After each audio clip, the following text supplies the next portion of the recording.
called 250 of those people every single day for 6 months. Which one is more likely to have a deal? Person B. Right? And so that is really the problem. People work on the wrong things and they think that it doesn't work, but you just didn't work on the right stuff. The following is a conversation with Chad Wittfeldt. Chad has been an entrepreneur since a young age and ran a landscaping company at only 18 years old and flipped electronics online. He later pivoted to real estate and became a full-time investor and real estate entrepreneur in his 20s and has partnered on over $30 million in real estate syndication deals. Here's his story. Chad, my man, I feel really fortunate and blessed to be sitting here with you today. How you doing? Doing great, man. Appreciate you having me on. Sure, of course. Your story, like a lot, is really unique and interesting and a lot of really fun stuff to get into. And I know we're going to have a great time putting an awesome episode together. But just to start out, something interesting from your childhood is you actually got a chance to work at a country club. I just wanted to ask, how'd you end up getting that job? My sister. My sister got a job there when she was 16. She's 6 years older than me. So, she had 6 years under the ropes and made a great impression on everyone there, and they loved her. And so when it came time for me to be a young 15-year-old boy in the working force, and it was the job was waiting for me. So it was just nothing specific. Got it. What kind of stuff did you do at the country club? I started off bussing tables, and my boss was my sister's girlfriend, not in a romantic relationship, but if you're from the Midwest, friend, yep. Yeah, if you're from the Midwest, your mom always said, "Oh, they're girlfriends in this." That's just how I was raised. So I know you got to clarify these days, right? It's all good. Her girlfriend was my boss, and so she took a liking to me and just very, very quickly started giving me more and more and more responsibilities other than just cleaning off the table, right? Selling the desserts, bringing over drinks, doing all this stuff. And so probably by the time I was 17, the GM was just waiting to push me down into the men's grill. And the men's grill is where all the high rollers went to gamble, to get away from the wives, the kids, etc. Fun stuff. There's just this really high-end bar attached to the men's locker room, and so from there, I was in that bar, running the show down there for a while, and that's really what led me to this whole new world of life, right? Because I would go home, and mom had a Buick, SUV, pops had a Chevy Malibu. And then I go to work, and these guys are pushing brand new Ferraris and Rolls Royces and Lamborghinis. And, they knew I was a car guy, right? So every other week I'm getting the keys to a brand new car. Sometimes they would even let me take them home for weeks on end. Wow. And so I was exposed to a whole nother side of life, a whole nother side of wealth, freedom, etc. And that's really where, being at a young, impressionable age, it was just a game changer for me being in that environment. So super grateful for it. What was it like the first time you got a chance to whip one of those really expensive cars? Like, what just went through your head kind of the first time you sat behind one of these, six-figure cars and you're getting a chance to valet it or just drive it around? Yeah, one guy, really, really great guy. His name's JD. He had, a new one every single week, and throw him the keys. And one of the first times I came back, and I was just like, man, I can only imagine what that's like to have to pick what car you're going to go drive that day. And we had a pretty good relationship, and he said, don't worry, man, that's going to happen to you.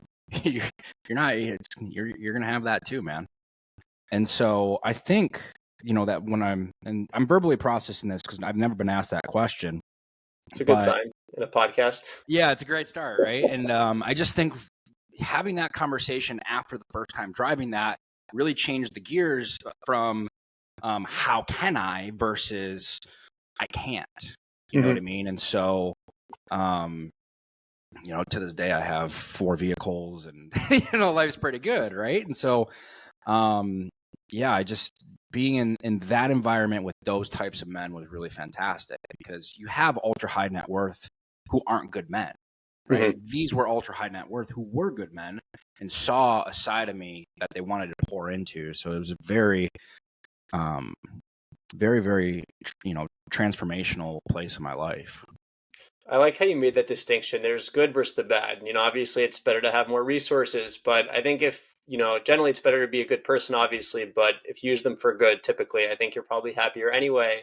On that same note, what big lessons would you say you learned from being around those individuals who came, I don't want to say came from, but just lived a more affluent lifestyle as opposed to kind of the more, average people that go to college, and nothing wrong with that, but live more average lives, if you know what I mean?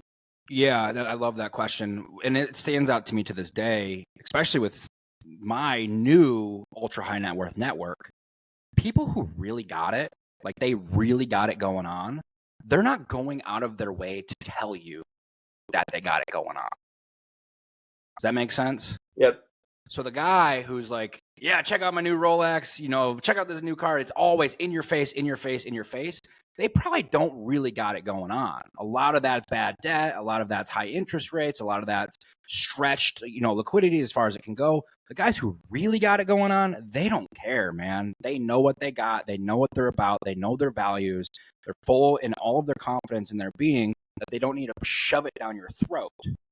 And obviously those are the type of people you want to be around. But it's just such a simple tell, man. You'll know so quickly who's really got something going on and who doesn't. And I learned that in that environment, and I really solidified it over the last couple of years as my net worth has elevated as well. And so, the people I hang out with, you don't really get that type of energy in the circle of influence. So. It's really interesting, actually. I think a lot of people who are trying to make it think of making it and then think of, oh, I'm going to post on Instagram, me in Dubai or me in my fancy car, all these like fake shenanigans. But in reality, the people that do end up making it who objectively have high net worth incomes, they're just trying to be happy. They're trying to enjoy their lives. I mean, I think there's a misconception about these people that, oh, they're trying to stay everything for themselves, this or that. When in reality, I think a lot of people, once, they get theirs or they're far like comfortable off, they're just, like they have no problem giving back, or they have no problem trying to help other people come up, like, why do you think there's that misconception when in reality, it's kind of the opposite? It's just because of what you see. Mm-hmm. When what you see is what you typically get. And when we live in an attention economy right now on social media where that's all you see. You don't really get to see the other side of it unless you're in it, Mm-hmm. right? Unless you're a part of that. Like, I'm a really, really, really small fish in my network, truthfully. Mm-hmm. I'm probably at the bottom percentile of my network. However, being in that environment and at that round table, I can assure you there's nothing more than that those guys love than helping pull somebody along and bring them with them. They just don't do it for no reason, right? They're not going to go and spread their time, spread their expertise, spread their knowledge on people who are just going to waste it. Right? So you have to be a man of character and stature and stick to your word and be able to have some level of skill set and work and intellect and all those things to deserve that level of access to these types of people. But once you have it, oh man, it's incredible. I mean, it's incredible. There's nothing more that these guys love than, hey, can you connect me with so-and-so? Or, hey, what do you think about this? Or, hey, I'm going through this problem. I know you've already dealt with this 15 different times. I would love your counsel. Right? They're all about it, man. They're all about leaving legacy, impact, all that good stuff. Yeah, Just for people sure. don't see that on social media. That's all. 100%. I think if anything, that should be more published on social media, because I think people would be much happier definitely seeing that stuff. And Yeah. I think it's really interesting how a lot of times people I think a lot of people, want to get wealthy, not to the extent that they can buy a bunch, but just so they could be comfortable and know that if something happens, they have kind of that fat pillow to really take care of themselves if, need be. But I do think in reality, once that's taken care of, if a person's objective in life is to be the happiest they can, you get happy from helping other people. So can definitely resonate with you on that point. But speaking of a lot of these business people, you were a young entrepreneur way back when, starting a landscaping company and an electronic arbitrage company. So just one, why did you end up starting those two things? And two, what do you think the biggest lessons were you learned from being in business so young? Yeah, for sure. First and foremost, man, I just want to say you are an incredible question asker. I appreciate it. Thank you. Oftentimes I'll do podcasts and people just ask basic, boring, bland questions. So this is incredible. No, man, I'm here. I do my research. This is we're trying to build up a good business podcast here. I have sorry to interrupt, but I have on my LinkedIn, building the world's #1 business podcast, and you don't get there by asking boring questions. So 100%. we do what we do. 100%. So so a couple of different parts on there. First and foremost, I was a hustler. I would work. I did not care what hours I worked, how long I worked, how hard I had to work. And I test that to my grandfather at a very, very, very young age. He instilled to me that if you want to be a man, you have to work, you have to provide, you have to create, you have to have something, right? You can't be a high value man just sitting around doing nothing, playing video games, smoking weed, right? like so that even at the age of 5 years old, I was taught that by my grandfather. And so I just had hustle, right? And so the landscaping story started off at that country club. One of my regulars was hanging out, having a couple of beers with his buddies after a round of golf on a Sunday. He needed to leave the group, and he said, "Hey, I got to get home. I got to finish this yard. My wife is gonna tan my hide if I don't get this done." And I said, "Pat, you just live a couple blocks away. Let me stop by after work. Let me take a look at it, and I know we can get that done for you. Don't no sweat." I had never landscaped a thing in my life. My mom had me pulling weeds at 8. That was it. I had no idea what I was doing, but I saw a problem, and I had the confidence, and I knew I had the hustle to solve it, right? So I go by his house and just take a look around. We got to remodel the backyard, and I just threw a random number out there. I had no idea what it was going to cost. I had no idea. A number that just felt good, $4,500, right? And so that night I called every single friend I had in my contacts. It was a summer, so nobody's at school. You want to work, pay $25 an hour, paid lunch, show up at this address, 7 a.m., bring every single gardening tool in your folks' garage, right? We got it done, right? We got it done, and then I made money. It was profitable. I'm like, oh, okay. But while we were doing that job, you got a bunch of young kids out front working their butt off, and neighbors are walking by in this nice, affluent neighborhood, and oh, I need my yard done. You have a business card? What's the name of your company? No, fresh out of business cards. I didn't have a business card. I didn't have a company name. Oh, we're Green Thumb Solutions. Here's my number. Shoot me a text. Right? And so, but now to move on to what I learned is that business never grew beyond me. Right? While the company did do 6 figures, it was just me hustling jobs and hustling landscaping. No systems, no sales, no processes, no consistent team, no payroll. Raw entrepreneurship right there. What's that? I was like, it's raw entrepreneurship right there. Oh yeah, for sure, man. It was just a job that I was, creating for myself. But at that time I still didn't learn that lesson. I just wasn't mature and perspicacious enough to understand how to build something larger than yourself. So then I go off to college. I don't really want to take this landscaping thing with me because it's absolutely freezing 8 months out of the year in the UP of Michigan. I'm like, I'm not doing this. Right. So I started flipping electronics on eBay. Again, another hustle, another business that was never bigger than myself. All it was me posting ads on Craigslist, Facebook, putting out flyers. Dude, I even got banned from Tinder. I created a Tinder profile, and in the bio, put broken iPhone, laptop, tablet, beer money in your hand tonight. Text me here. Swipe right on everything. That's a great fucking idea. Wow. Everything, right? And so all I do, I just had cash from working, and so I had capital to put to use, buy electronics, and I would do nothing to them except take pictures and list them on eBay. I would go to the post office 3 times a week, packaging out another business that did 6 figures, But again, nothing bigger than myself. So, yeah, I was just a kid that understood that life's a lot better when you got a couple shekels in your pocket. I mean, a lot of my friends in college, man, I gotta drink the $10 30 case of beer. I'm like, screw that, man. I'm getting a 6-pack of Coronas. I'm getting some Patron. I'm doing this, So I was living it up, man, because I had money, and I just had enjoyed that life. I wasn't really looking to struggle and do that. So I just, and then just also the game of business is super fun, For sure. Definitely if you're doing what you love, I think business can be a really fun time. But I think the key is finding that thing that you're interested in. And I think similar to on that note, I know, we'll get into a lot of the real estate stuff too, but Was the big shift in your mindset, instead of hiring yourself into a job, you wanted to hire yourself into kind of a position instead of, I know they sound similar, but hire yourself into a position where, it didn't have to feel like a day job. You could be more in a management role. Exactly. Yeah. And also there's just a lot there on MRR, monthly recurring revenue, cash flow. You do a deal once, you get paid for a longer period of time than one time. Right. And it was just a cycle that I didn't really want to keep modeling into myself. So yeah, that was a huge part of my transition.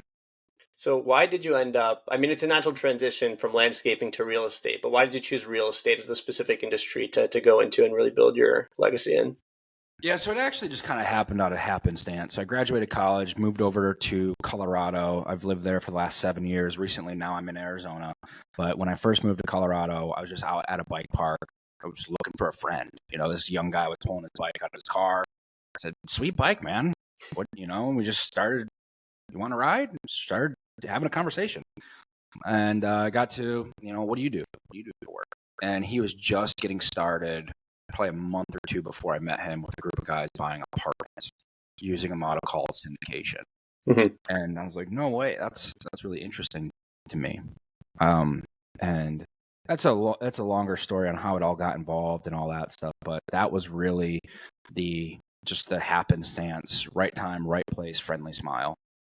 Got it. I think all the best stories start with, I just met someone in a park or met someone doing randomly, and then they became my life business partner. So really cool to hear that story.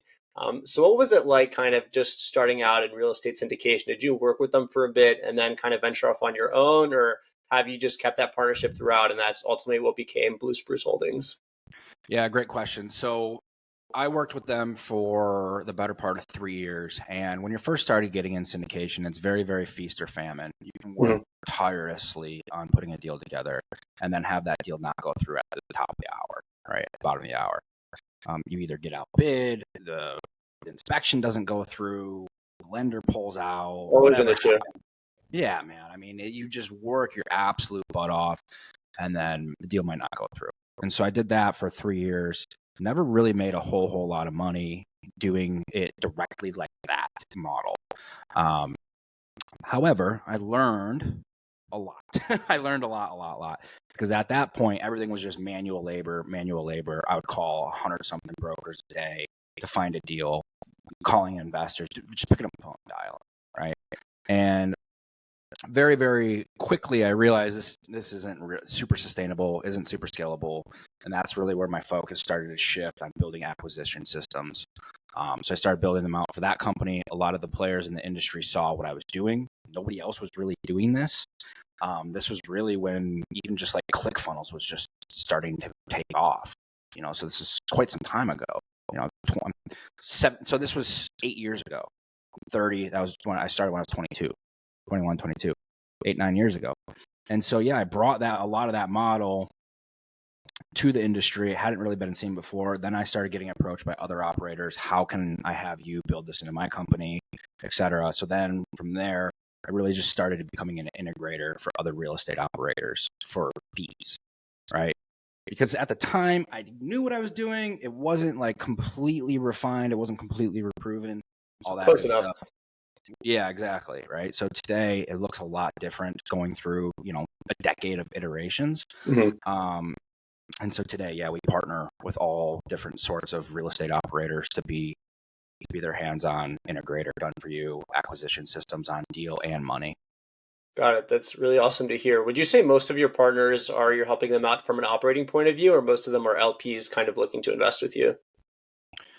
So great question. So most of my partners, I build the systems, processes, and teams for them to process LPs much better. Right? I myself, as well, outside of my active deals, I am an LP as well in several deals. So okay, yeah, awesome. I totally understand that. Another thing that I thought was really interesting, kind of that you have at Blue Spruce.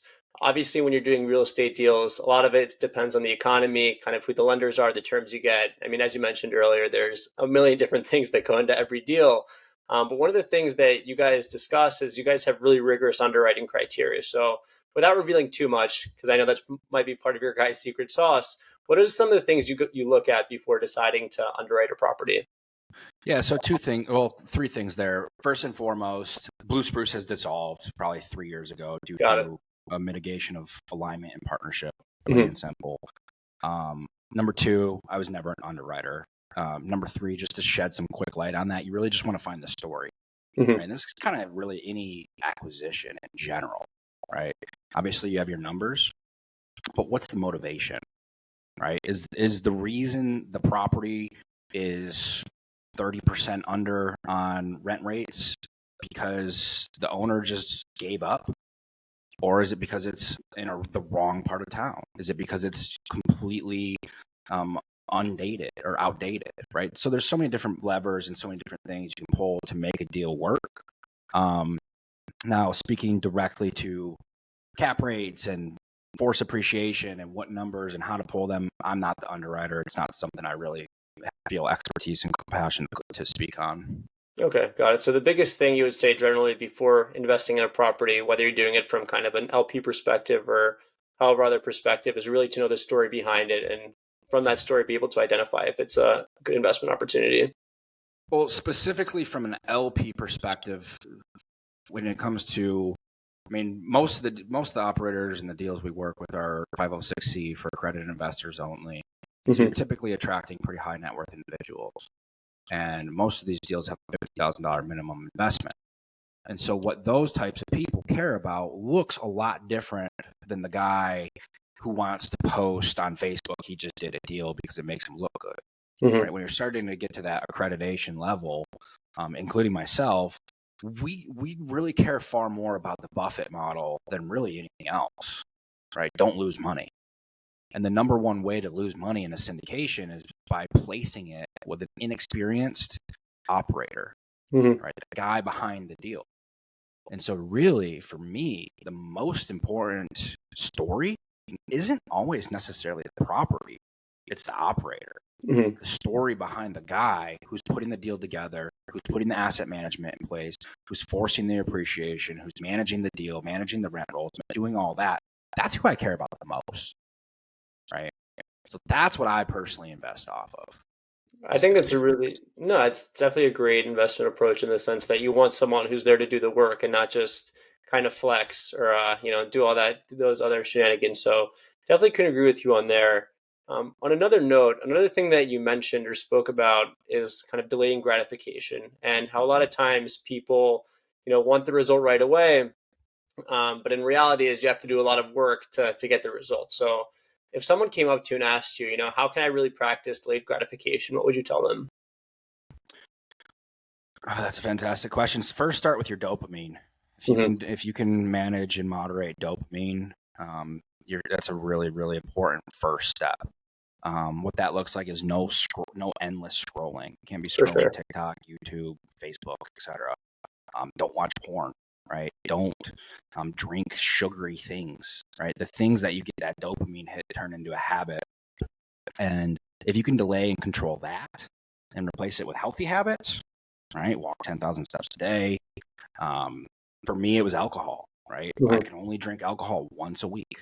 That's it, you know? Um, yeah, so it's really, for me, the easiest way to start practicing delayed gratification is discipline, Hmm. right? So practicing discipline first, remove the dopamine addictions, um, and then move into a place of discipline of healthy habits. And then from there, it just feels like second nature, to be honest with you. I think from there, you're in this mindset of 1% better every day. I know it's a cliche, but it's real. And then from there, it becomes easy because your mindset's somewhere. You're not thinking 6 months, you're thinking 10 years, Hmm. you I know? think I think on that note, cliches are cliches for a reason. As much as we hate hearing Right. them, I mean, there's a reason they've withstood the test of time. So definitely resonate with you on that. And I think that a lot of times people have this misconception that people change their lives like this. When reality is, you just practice a little bit every day, and then one day, kind of you're looking back, you're like, wow, I can't believe the big change I've made because you didn't notice it day to day. It happens over time. So I think it's great advice generally, and also just a great way to look at things. But on a similar note, another thing that you spoke about is kind of results and work. And a lot of time, what's flaunted or what people see on social media all the time is the results. As I mentioned earlier, all those nice Instagram posts or posts on whatever social media. But in reality, when you show people the work that goes into it, they're like, oh, never mind. I don't know if I want it that bad. So I think you'll really enjoy this question because it's a really cool frame of mind. But what advice would you give to someone when they're trying to find something or some kind of industry where they're willing to do the work to get the results, not just, doing it for the results' sake? Yeah, I think the first thing that comes to mind for me is product market fit, right? And this is I was actually just talking about this today. A lot of people want to get started. Oh, I got to set up this LLC. I got to get this business name, this logo, this landing page, this email address. I got to get all this stuff. But they've never even collected a single dollar of revenue.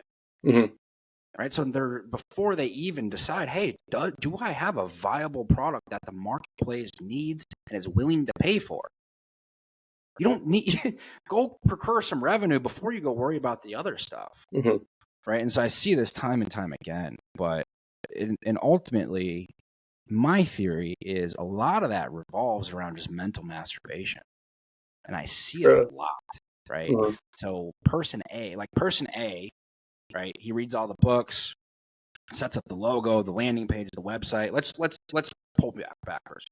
Let's say a guy who wants to wholesale single family real estate. He wants to wholesale deals, right?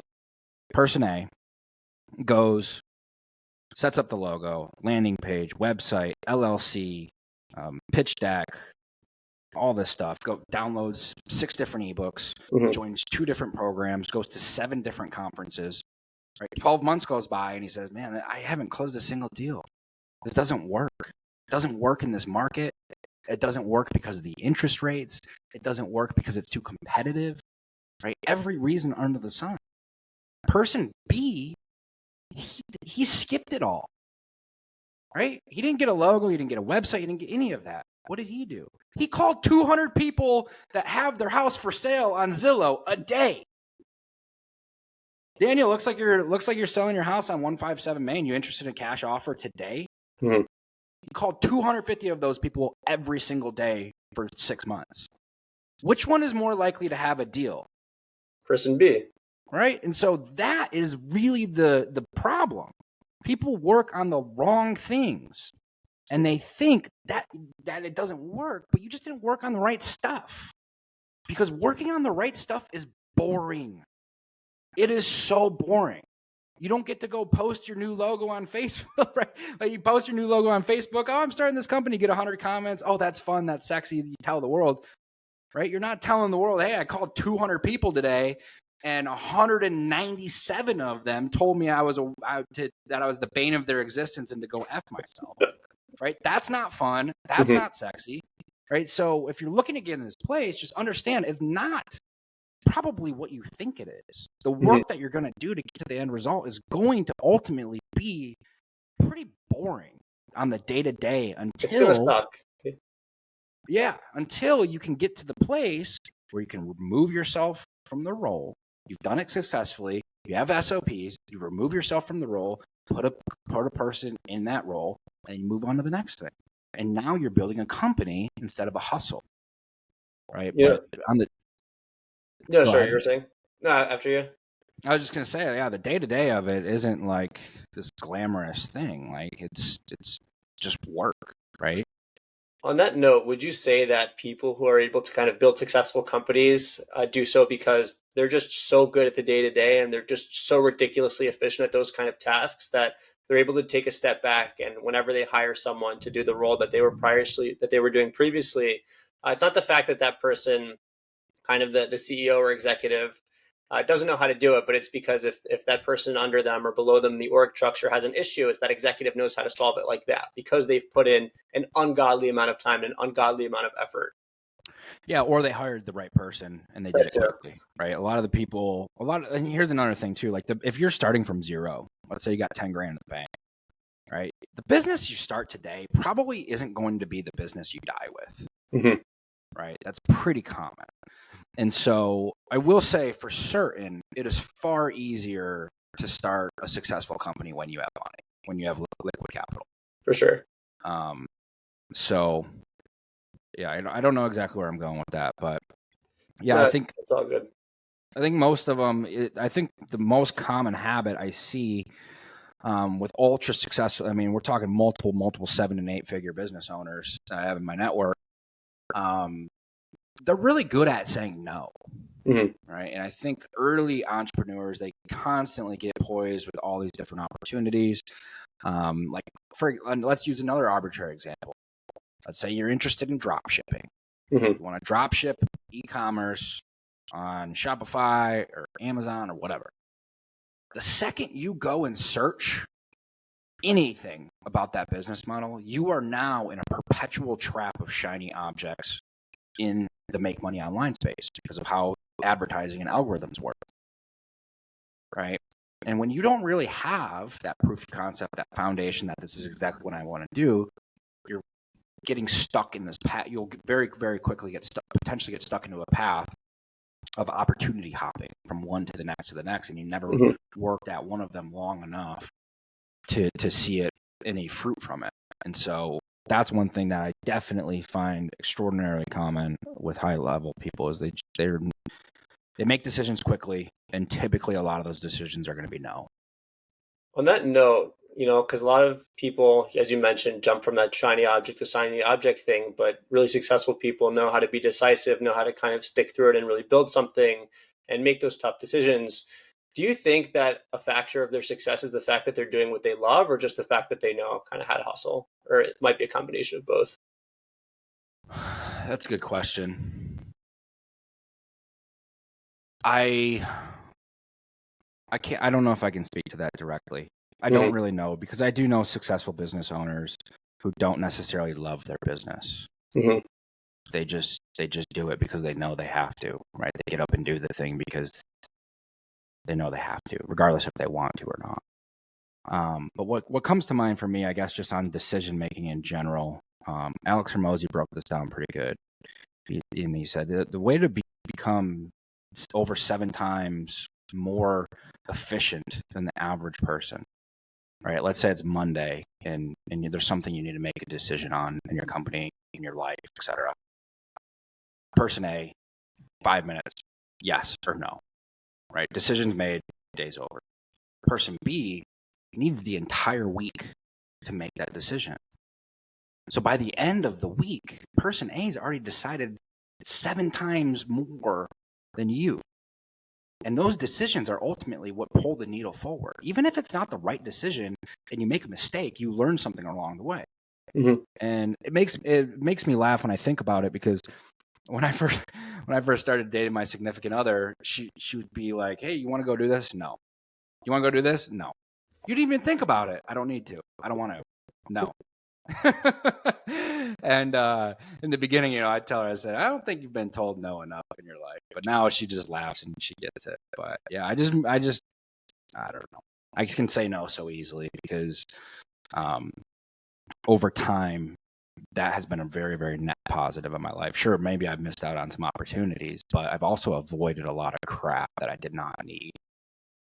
I definitely agree with you in the sense that being decisive is certainly important. And on that note, you mentioned Alex Hormozy. So he's been kind of, for better, kind of blowing up on the internet recently with kind of a lot of his advice and kind of his story.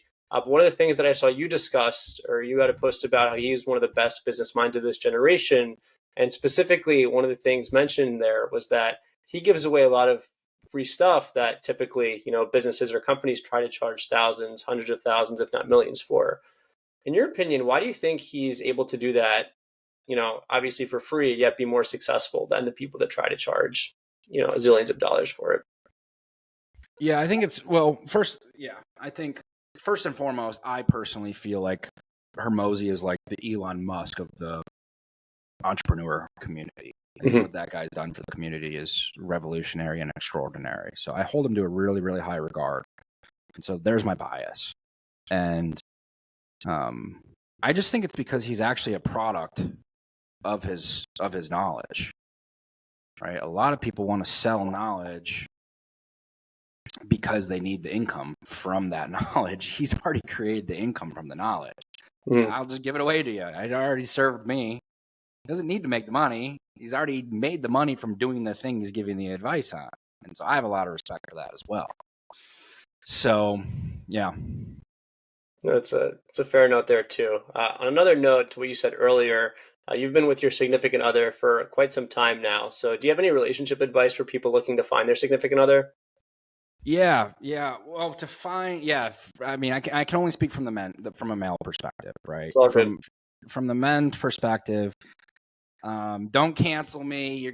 This isn't like, I'm not a little Andrew Tate protege. While I do agree with some of the things he says, Chad, before you say anything, I'll tell you on podcasts, we're here to speak our minds. We have different perspectives, this, that, but this is all about, talking and seeing what advice people have. So feel free to speak away, my man.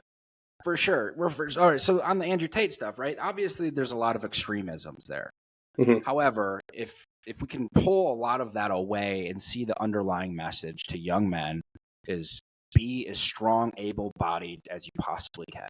Be as strongly financial as you possibly can, right? Do the right thing. Stick to your word. Surround yourself with good people. Pull away from negative environments, right? All these things, right?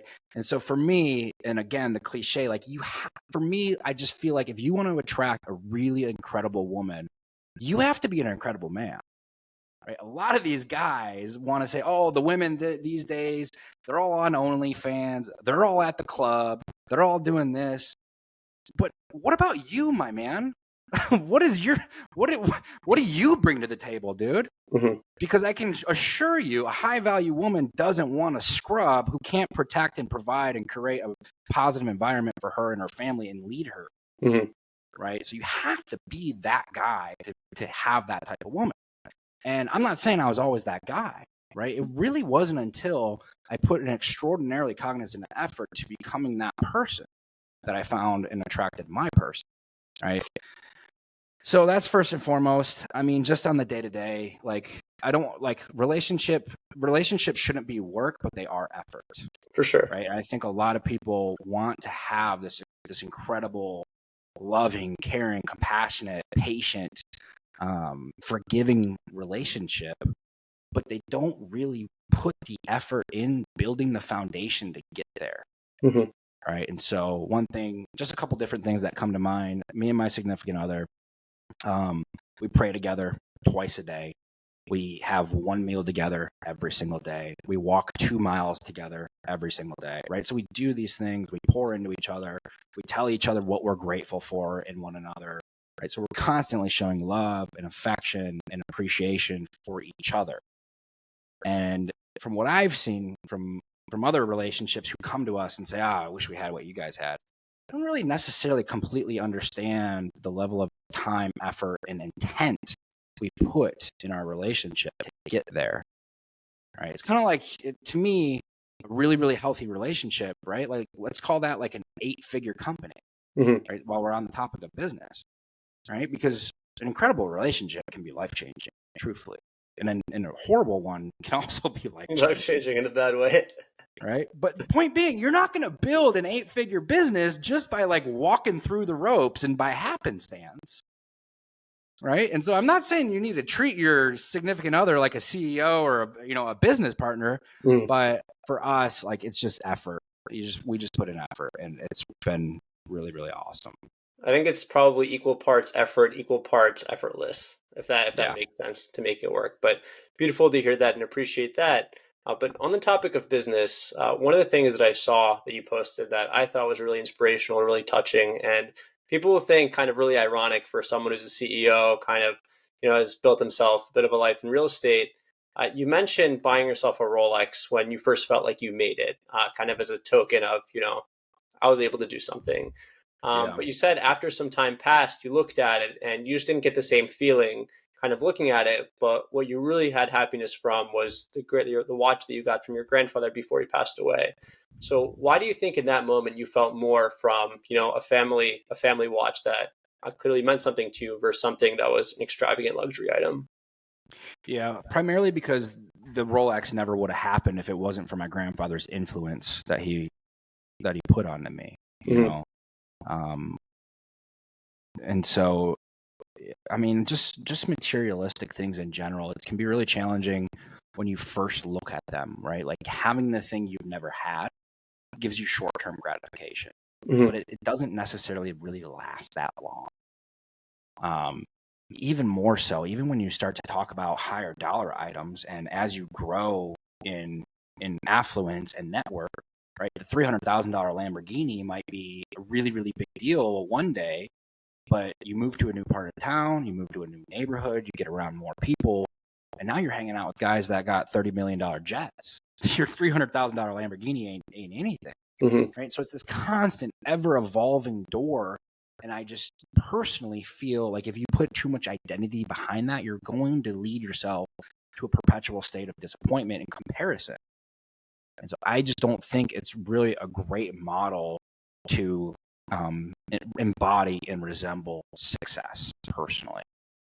And so, I mean, I do things a little bit different. Don't get me wrong. I have some really nice toys, fun cars, all that good stuff. At the end of the day, though, it's because I enjoy going out and riding my nice dirt bike. I enjoy going out to the mountains and riding my top of the line snowmobile. I enjoy meeting up with a couple buddies and shredding some canyons in our sports cars, right? Like, not because the world needs to see I have this. It's because of the activity I get to do with the item. So that's kind of how I process it mentally. Do you think that beyond, some, I don't know if I want to call them luxury things, but higher quality things, like say, for example, a nice house, a nice car, kind of all the other toys don't buy as much happiness as people think they do? It depends on the intent. It really, really depends on the intent, because for me, I'm like, I've been in Arizona full time now for going on 4 months, right?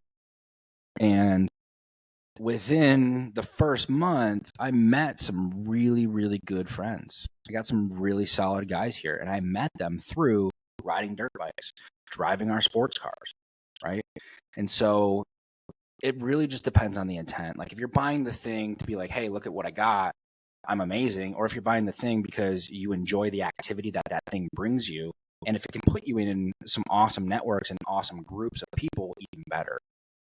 And so, No, I was going to say, sorry to interrupt, but I love the way you mentioned that in the sense that, people could look at a car, or someone could look at a $300,000 car one of two ways. They could either put it on their Instagram so their quote unquote zillions of followers can see that, or they buy it because they're like, look, I just really like supercars. Like that's the kind of stuff I like to drive. That's just my kind of vibe. So I think definitely a really beautiful point there in the sense that it's nice to have nice things, but if the intent behind them isn't there, then, there's the intent is pretty much what makes the happiness. If there's no intent there, you're going to be miserable for sure.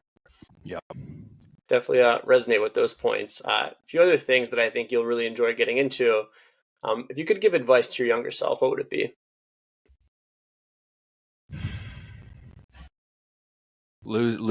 Drop the ego. I had a bad ego when I was pretty young, and a lot of these things that we're talking about, I suffered from at a young age because, I was a 18-year-old kid making more money than the average grown man in Midwest Michigan. So I suffered from that problem. At 18 years old, I had $40,000-$50,000 Audi, all kinds of stuff, and yeah, I bought it to look good, to look cool, to flaunt it, to be arrogant. And I think for a portion there, that definitely stunted the people who wanted to be around. I think that's beautiful advice, especially for other people who are in similar situations. And I find a lot of times, because I've been fortunate enough to have a big variety of folks on this podcast. And whenever I ask them that, I think a common theme is that if there's something that a legacy they want to leave, legacy that they want to leave is that, they don't want other people in similar positions that they were in when they were younger to make those same mistakes. So I think a really beautiful point on there. On a similar topic, say someone went up to you, someone was struggling, whether it's in real estate or whether any other industry, if someone's kind of, a little bit depressed and starting from zero, what advice would you give to them?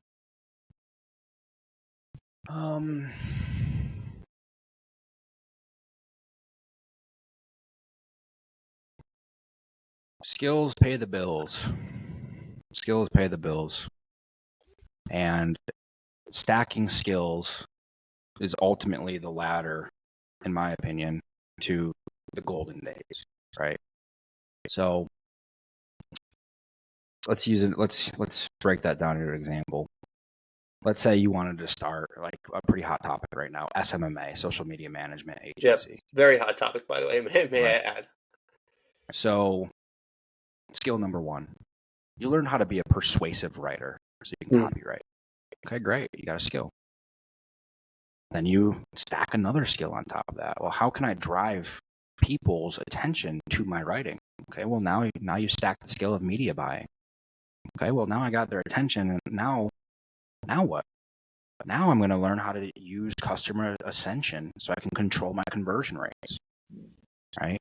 Well, now that they're actually interested, they're in my process and in my pipeline, well, now I need to learn how to actually close them, right? So then you learn sales. And I'm not saying this in any specific order, but as you grow, you go from just a copywriter to a full-blown, done-for-you customer acquisition process, right? Who's going to make more money?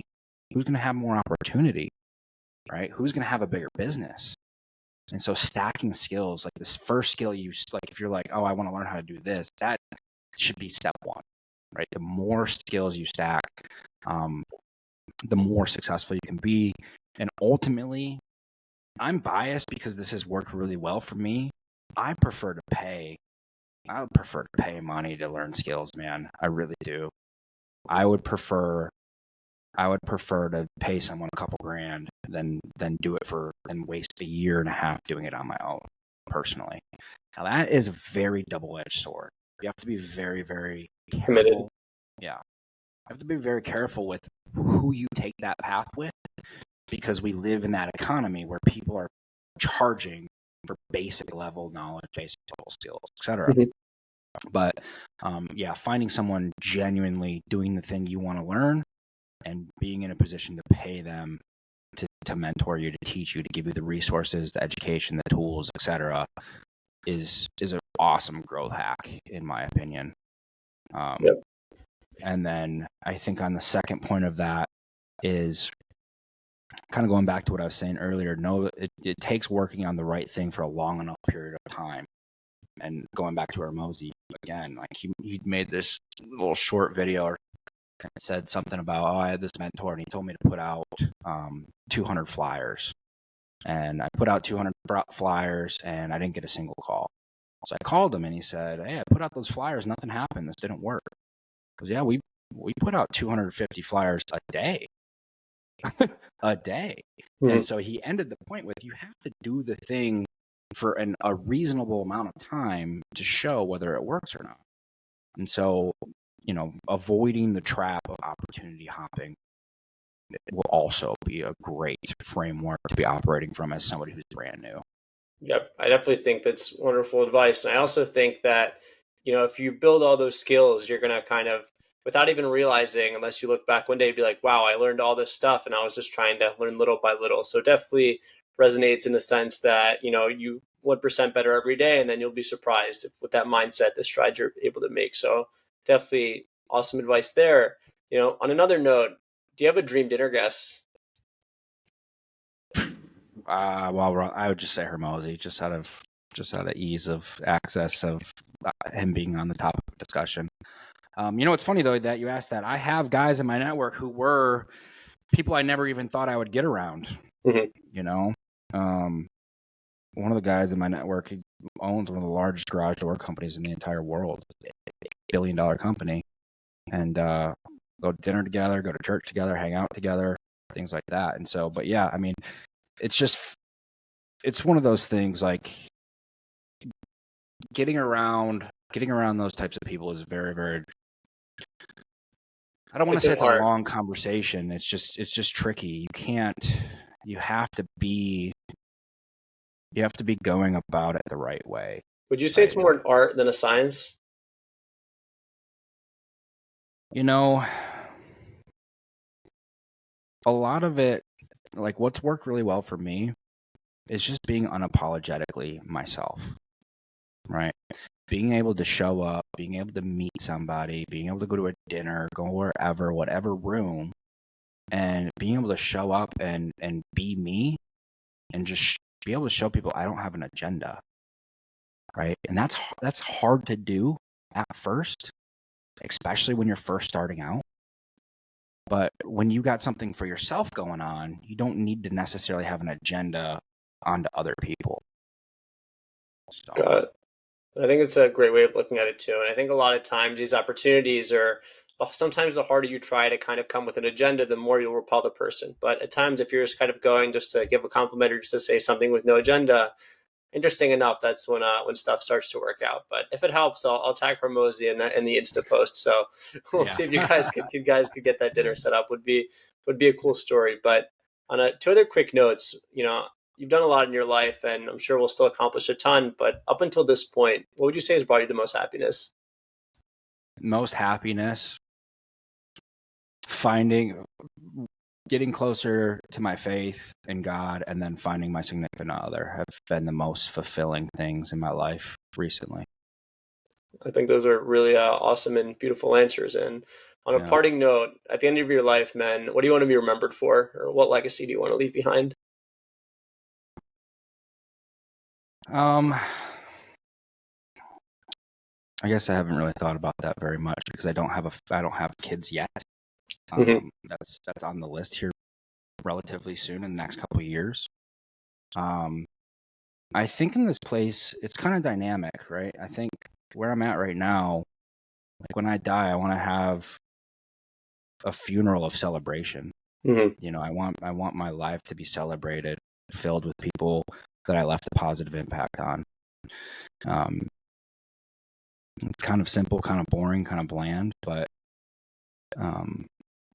it gets kind of morbid, right? But for me, like just knowing that such a limited time that we have on this earth, we're all going to die one day. That's an undeniable fact at this stage in technology.